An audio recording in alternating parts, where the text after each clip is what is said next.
This is the second of the new generation of Emisars, and I genuinely think it's their best designed light yet.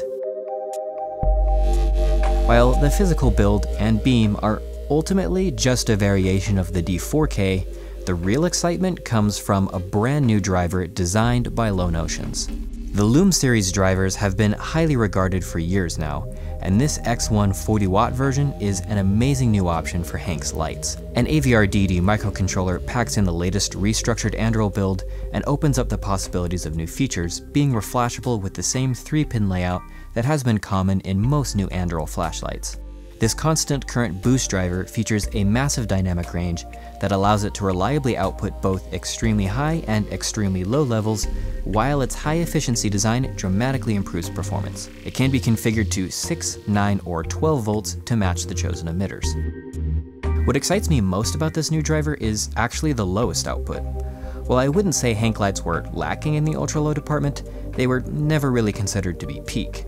But this one is. LoneOceans' beautiful ultra-high dynamic range design, coupled with the current Android build, allows for fine adjustments to any flavor of Moonlight you prefer, ranging from barely useful to so low I can't even tell if it's on. And it does so with instant turn-on, no pre-activation flash, and zero flutter, flicker, visible PWM, unreliability, or other instability.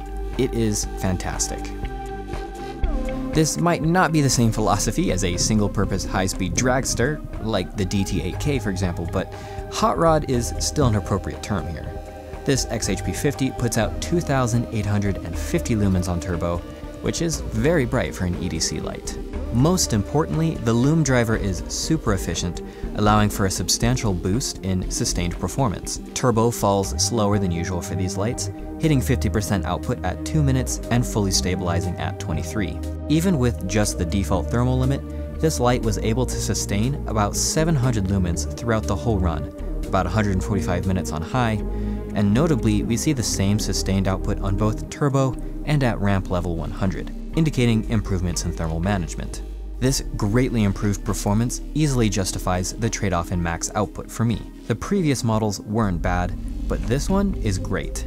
The single emitter and larger optic allow for a throwier option, but not much more than the quads. At 2.78 candela per lumen, mine is visually identical to my 519A quads. Other emitter options will give you more throw of course, but generally this is very much a floody EDC focused beam. I can't speak much to the other emitters available, but the configurations will be a familiar affair to Emisar fans. I have here the 4000K XHP 50.3 high, which offers a very pleasant and well-colored beam in this light. Better colored emitters do exist, but this is good enough to make me feel perfectly content. Auxiliaries. There are 6 here this time, and this is my one main complaint about the light. I find the low mode to be too high and the high mode a bit too dim, enough that it almost makes it hard to even distinguish the two. I just wish the low was lower, half as bright or less. Also, I need to confess, I regret the configuration I went with. I went with the cyan side light to contrast the red, which is very nice, but I usually like to match my aux colors with my LEDs, and I usually go with red for Cree. So I should have bought this light in gray and gotten the red switch light, but oh well. Anyway, I guess I should mention the build.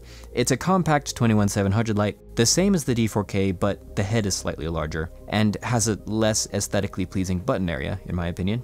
Hank's red O-rings suck, they break easily, but hey, at least they're not as bad as the Firefly Light clear O-rings.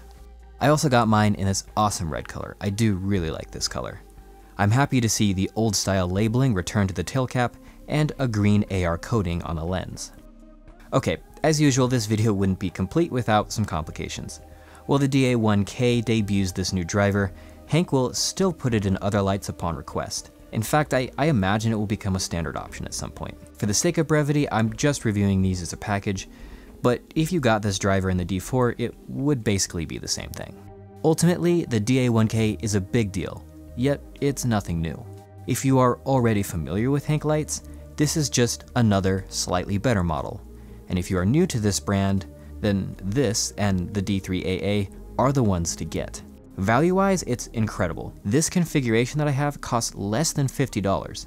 In my opinion, that's an absolute steal for a super customizable high-tech light with this level of performance and quality. Of course, the excitement is about the new driver, because otherwise this is merely a way to get a few more emitter choices not available in the quads. I do slightly prefer this DA1 to the D4. Compared to the previous drivers available, I simply think this is superior in every meaningful, practical sense. The older drivers only win if you prioritize turbo output in the FET quads, which, hey, is still a ton of fun and a worthwhile option for sure. But this new single emitter light is still plenty bright, has better sustained performance than ever, boasts fantastic new features, and is hardly lacking in the fun department. This is the best Emisar, full stop, and is currently my #1 recommendation from the brand. Between this and the D3AA, I am extremely impressed with these new models, and grateful to Hank, LoneOceans, the Freeman, Toykeeper, and the supportive community that keeps pushing boundaries and making awesome lights. If you don't have these already, do yourself a favor and fix that.